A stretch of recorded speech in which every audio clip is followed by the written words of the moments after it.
Eenyuun komanna eenyutti manna roorrotti himachuudhaaf qabnu jabaan akka kormaa darbeeraa cetii duguuggata boroo ormaa isin yaa warri maasaa keessan maseensitanii ormaaf ooltan dabo akkamittiin ittiin firoomtarree warra kaleessa naasuu tokko malee harka muran aabboo lafi lammii wankoo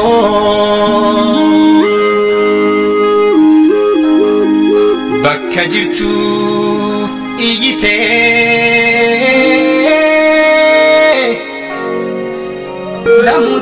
lamuutiin inarratti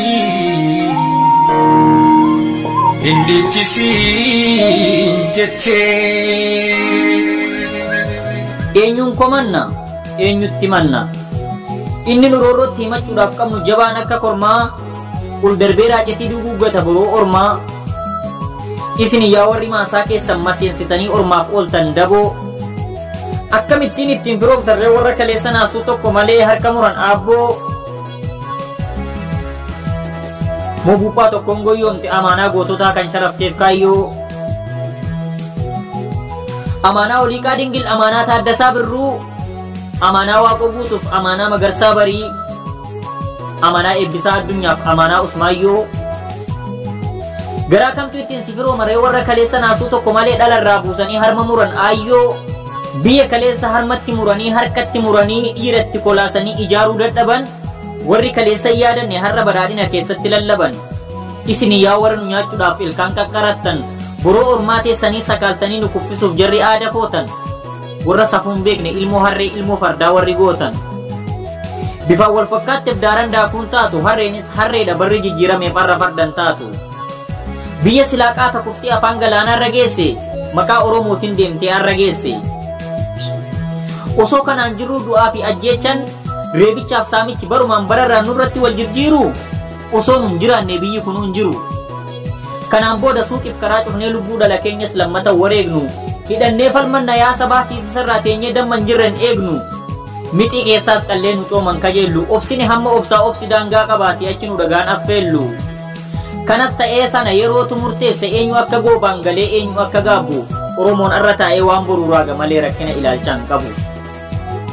ilaamee gantuu koo bara tokkummaaf jaalalli dhugaa jiru bara arsiin miilaan imalee jimmaan ilaalee galu bara shawaan miilan imalee arargee laalee galu bara walloon fageenyarraa miilaan imalee wallaggaan laalee galu bara dukkanni kaleessaa sun ifa arraa caalu ilaamee gantuu koo bara sabboonummaaf tokkummaan dhugaa jiru gaafa harargeen achi gufatu walloon asii dhiigaa gaafa wallaggaan kufu walloon isa ol qabuu fiigaa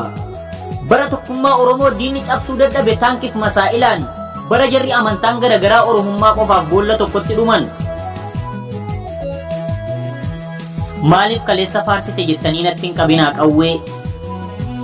bara tokkummaaf jaalalli dhugaa jiru har'a taa'een kaleessa hawwe kan alanaa raajidha wannan harka mirgaan ijaare harki bitaa diigaa obbolaatu urgaa waliif hinaafee dhoqqee wal faaluuf fiigaa galatooma qopheessa walaloodhaa weellisaa fi walaleessaa aartiist Saadam Ibrahim galatooma horaa bulaa deebana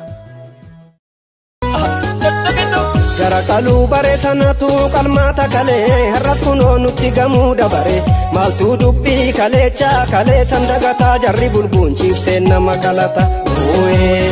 Jara kaluu bare sanatu qalmaata kalee har'as kunoo nutti gamuu dabare maaltu dubbii kaleecha kalee sandagataa jarri bulbuun ciibseen nama qalata